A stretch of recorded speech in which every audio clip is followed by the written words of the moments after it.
जो ईमानदार है उनको नमस्कार है, जो गलत है उनका तिरस्कार है। पैमाना आपका कार्य है, आपका कार्य है। जिस सिराज जी, आप हमारे बहुत अच्छे मित्र हैं, भविष्य में रहेंगे कि नहीं रहेंगे वो अलग विषय है, लेकिन मित्र रहे हैं हमारे। अभी जो आपकी और हमारी एक बहस हुई थी, पूरी दुनिया ने देखा, पूरे भारत ने देखा, लेकिन आप स्वीकार कीजिए सिराज जी, आपने 23 हमारे नेगेटिव में बनाया था। क्यों भाई? जी हाँ दोस्तों, जैसे कि आप लोगों ने जयराम महतो का एक छोटा सा क्लिप देखा और मैं पूरा वीडियो दिखाने वाला हूँ। दोस्तों आखिर मामला क्या था? दोस्तों सबसे पहले ये बता दूं कि ये सोशल मीडिया में ये वीडियो अभी बहुत तेज़ी के साथ वायरल हो रहा है। जब मीडिया वालों ने पूछा जयराम महतो से मैया सम्मान योजना को लेकर, तो मीडिया वालों से ही बहस हो गई, तीखे सवाल हो गई और महतो जी गुस्से में आ गए। तो दोस्तों पूरा वीडियो में देखिए, बहुत ही मज़ा आने वाला है। आप ये जान पाएंगे कि महतो जी ने मीडिया वालों को क्या कहा, क्या तीखे सवाल हो गया, क्या बहस हो गया, पूरा वीडियो में हम जान सकते हैं। और जयराम महतो जी का ये भाषण सुनकर बहुत मज़ा भी आएगा और कई सारे मुद्दों पर भाषण दिया है महतो जी ने। और ये भी कहा कि मैं पहला विधायक हूँ नवयुवक में। तो चलिए वीडियो में आखिर तक बने रहिए।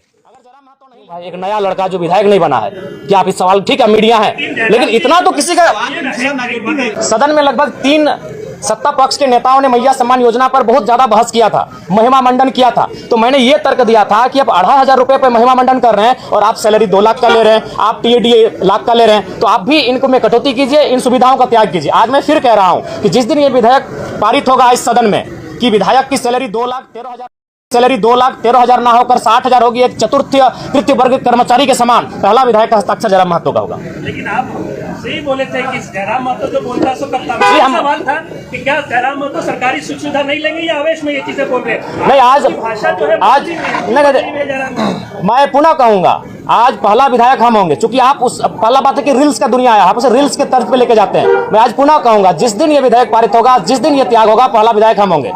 मेरा तर्क सुन लीजिए। आज अगर आप बात करें तो 4 करोड़ 32 लाख के लागत से आवास बना है। अगर जयराम महतो नहीं लेता है तो आपको जानकारी होना चाहिए, आज इस राज्य में कई ऐसे मंत्री हैं जो लगभग 2 आवास लेके बैठे हैं, 3 आवास लेके बैठे हैं। तो जाहिर सी बात है किसी वीआईपी के पास चला जाएगा। और ये राज्य जहाँ के छात्र काफी परेशान है, जहाँ के छात्र बड़ी संघर्ष के साथ रांची में आकर रह रहे हैं, तो मैं सोच रहा हूँ, मैं एक नया प्रयोग करने जा रहा हूँ। मैं अपने आवास को ऐसे छात्र जो डुमरी विधानसभा से धनबाद बोकारो जिला से चलकर आके रांची में रहते हैं उनके हवाले रहेगा। हाँ, नया भी, नया पुराना कोई जो मिलेगा। अभी फिलहाल अपने दोस्त के यहाँ रहते हैं। जयराम जी, और वैसे कौन से मुद्दे हैं जिनको लेकर बाद में आपका जो विधायक बनने के बाद जो बदल गई है? गाड़ी को लेकर भी सवाल, गाड़ी तो कई विधायक लिया है, लेकिन आपने ये कहा था कि हम विधायक बने दोस्त की गाड़ी से चलेंगे और उसमें लिखा रहेगा कि ये गाड़ी विधायक जी का दोस्त। जी, लेकिन मैंने पहले ही कहा है कि मैं अपने सिद्धांतों से, अगर आवाम को नुकसान ना हो, एक बहुत बड़ी आबादी को कोई नुकसान ना हो, तो मैं अपने सिद्धांतों के साथ रहूंगा। जैसे अभी मैं चप्पल पहन के नहीं आता हूं, मेरे इस वचन से मेरी आवाम को कोई नुकसान नहीं है, जयराम महतो को भी व्यक्तिगत नुकसान नहीं है, लेकिन मेरे गाड़ी वाले मसले से मेरी आवाम को ही नुकसान था। नुकसान कैसा था? मान के चलिए प्रत्येक दिन हम लोग 3,000-4,000 रुपए का पेट्रोल भरते हैं। अभी ड्राइवर हमारे पास आएगा, 2 ड्राइवर मैनेज होंगे, यानी 2 बेरोजगार युवा रोजगार से जुड़ेंगे, और वो तभी होगा जब वो गाड़ी का रजिस्ट्रेशन आपके नाम से होगा। अभी सपोज दैट अगर मेरे बाबा जनता दरबार अभी झारखंड में ओपन कोई लगाता है तो जयराम महतो लगाता है। आप प्रशंसा करें, हमारी बुराई करें, खिंचाई करें, अलग बात है, लेकिन जो चैलेंजिंग विषय है, मिट्टी में बैठ के कोई जनता, और उस समय बहुत सारी समस्या ऐसी आती है कि बाबू हमको 500 रुपए की मदद कर दीजिए, बाबू हमको हॉस्पिटल का मामला, हमको दवाई घट गया है, तो अपनी हैसियत के अनुसार हम उसे उनका मदद करने का प्रयास करते हैं। तो अगर मान के चलिए सरकार से हमें 3 से 5 रुपए का टी आएगा और उसे अगर हम अपने उपयोग में लाएंगे, तो हम फिलहाल जो पैसा तेल में खर्च कर रहे हैं वो मेरे पास बचेगा, और जो लोग मेरे जनता दरबार में इन छोटी छोटी समस्याओं को लेकर आ रहे हैं उनका समाधान हो पाने में हम सक्षम हो पाएंगे। नहीं, वो फेक है, और हम चाहेंगे मीडिया बंधु इस तरह का सवाल बिल्कुल, आप लोग भी एक बात थोड़ा जांचें। धोनी जी से हमारी कोई मुलाकात नहीं हुई है, लेकिन ऐसा नहीं कि मुलाकात नहीं करना चाहते, हम भी उनका बहुत बड़ा समर्थक हैं, और बिल्कुल उनके छक्कों के, उनकी कैप्टेंसी के, उनके हर एक कार्य की हम भी प्रशंसक हैं। अगर कभी मिलेंगे तो हम अपने पोस्ट पे खुद सार्वजनिक करेंगे कि हम धोनी से मिले। अच्छा, सीसीएल में क्वार्टर को लेकर जो है अपराध विभाग गए थे, कई खबरें आई, आप रांची में है कैमरों के सामने, ये बता दीजिए कि सीसीएल में आपको जयराम महतो क्वार्टर चाहिए या नहीं चाहिए? जो अवैध रूप से क्वार्टर ले रहे हैं उनको खाली कराने के लिए? नहीं, वो एक बात, पहला बात है, अगर आप आंदोलन की बात करेंगे और संवैधानिक बात करेंगे तो फिर हमें लगता है बहुत सारी विवाद उत्पन्न हो जाएगा। अगर आप कहेंगे कि कुछ आंदोलन के तरीके ऐसे होते हैं जो लगता है कि लीक से हटकर है, अगर आप झारखंड अलग राज्य की लड़ाई को जानते हैं और यदि आपके परिवार के कोई सदस्य झारखंड आंदोलन की लड़ाई में भाग लिए हैं, तो उस लड़ाई को भी आप कहीं ना कहीं ये मानेंगे कि सड़क जाम करना ये तो संवैधानिक नहीं था, लेकिन कभी कभी ऐसे क्रियाकलाप करने पड़ते हैं जिससे दिल्ली तक आवाज जाए। जो चूंकि झारखंड आंदोलन सड़क जाम करके किया गया है, झारखंड आंदोलन बहुत बृहद पैमाने पर, तो कहीं ना कहीं वो जो मेरा मास्टर स्ट्रोक था वो इसी ध्यान को आकर्षण करना था कि जो लोग 5500 क्वार्टर में कब्जे पर है, कम से कम एक बार फिर से ये मामला राज्य में गरमाए। अगर इस हिसाब से देखा जाए तो अगर पुलिस को जगाना तो पहले चोरी करनी पड़ेगी, तब पुलिस जगेगा, भाई चोरी हुई तब जाएगा। नहीं, ये चोरी का सवाल नहीं है, ये राज्य का विषय है। चोरी एक मामूली विषय है इस राज्य। तरीके से तो इसी मुद्दों को नहीं उठाया जा सकता। नहीं, कभी रास्तों को, झारखंड आंदोलन इसी रास्ते से बना है। आप झारखंड आंदोलन अलग राज्य का समर्थन करते हैं, हाँ या ना? तो झारखंड राज्य बना ही उसी रास्ते से, तोड़ फोड़ से, बंदी से। इसीलिए उस सवाल को विराम दीजिए, आगे बात कीजिए।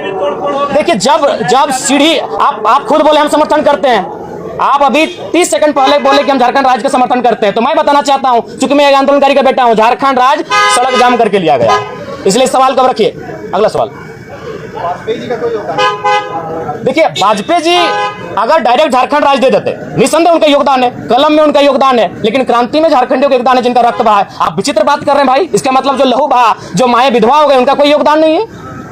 मैंने कब कहा वाजपेयी जी का योगदान नहीं है? अगर उस हिसाब से आप कहेंगे तो भारत बनाने में लॉर्ड माउंटबेटन का भी योगदान है, क्योंकि जाते जाते कलम पंडित पावर क्या कहते हैं। कुर्मियों को लेकर के क्या विचार? जी, कुर्मियों को लेकर मैं अपना स्टैंड पूर्व में भी क्लियर कर चुका हूं, आज भी क्लियर कर रहा हूं। मैं उनके शेड्यूल ट्राइब में जो मांग है उसका समर्थन करता हूं, लेकिन मैं एक तरीका चाहता हूं कि जो विवाद उत्पन्न हो रहा है वो विवाद ना उत्पन्न हो, क्योंकि भारत एक संवैधानिक देश है। भारत के संविधान आर्टिकल 48 के ए में वन्य जीवों की सुरक्षा की बात करता है। तो कुर्मी कौम इस राज्य की सबसे बड़ी एकल आबादी है, सबसे बड़ी एकल आबादी अगर इस राज्य की कोई है तो कुर्मी है। सबसे अगर शहादत की एक लंबी लिस्ट निकाली जाएगी तो आधी शहादत आपको कुर्मी कौम से दिखेगा, चाहे निर्मल महतो रहे, शक्तिनाथ महतो रहे, सुनील महतो रहे, ऐसे किस्से खत्म नहीं होंगे।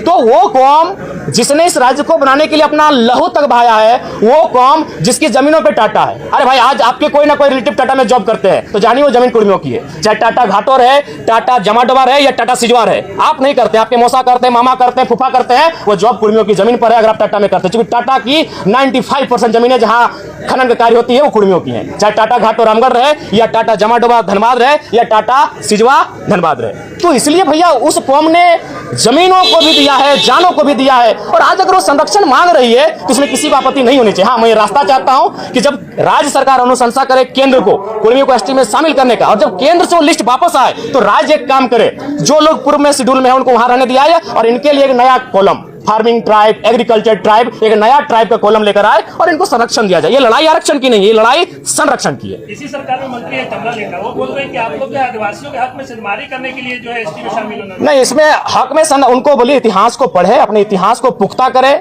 1931 जब अंग्रेजों का अंतिम जनगणना हमारे सामने प्रस्तुत हुआ था, उसमें 12, एक शायद घासी को हटाया गया और कुर्मी को, बाकी 11 लोग आज शेड्यूल ट्राइब में हैं, यानी 13 लोगों के साथ कुर्मी शेड्यूल ट्राइब, उसमें शेड्यूल ट्राइब नहीं था, उसमें प्राइमिटिव ट्राइब नाम था, उस सूची में सम्मिलित थे। बिल्कुल सरना कोड का हम बिल्कुल समर्थन करते हैं। एक आदिवासी कौम, चूंकि इस राज्य का निर्माण ही एक आदिवासी राज्य के रूप में हुआ है और आदिवासियों की भावना सरना धर्म कोड पे आधारित है, अतः उनका इस धर्म को जी हाँ दोस्तों, आप लोगों ने डुमरी विधायक जयराम महतो का बहुत ही ज़बरदस्त भाषण सुन रहे थे और मज़ा ले रहे थे। तो दोस्तों, मैं आप लोगों से एक राय चाहता हूं कि डुमरी विधायक जयराम महतो के बारे में आप सभी को क्या राय है, वो अभी अपना राय कमेंट में ज़रूर बताएं। फिर मिलेंगे कोई नई वीडियो के साथ।